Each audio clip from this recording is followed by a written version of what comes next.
யான் பெறாத இன்பம் பெருக இவ்வையகம். புதிதாக உள்ளதல்லவா?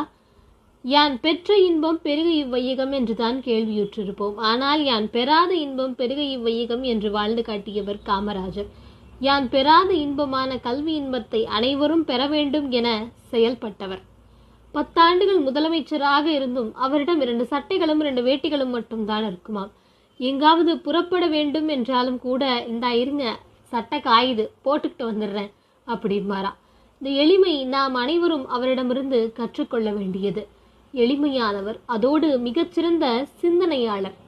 இந்தியாவிற்கு ஒரு முறை நிதி நெருக்கடி ஏற்படுகிறது. எந்த வெளிநாட்டு வங்கிகளும் உதவ முன்வரவில்லை. இந்த சூழ்நிலை எப்படி சமாளிப்பது என்று அனைவரும் திணறிக் கொண்டிருந்த நேரத்தில் காமராஜர் சொல்கிறார், அவனுடைய வங்கி கிளைகள் இங்கு ஏதேனும் இருந்தால் அதை மூடிவிடுங்கள், நமக்கு உதவாத கிளைகள் எதற்கு என்கிறார்.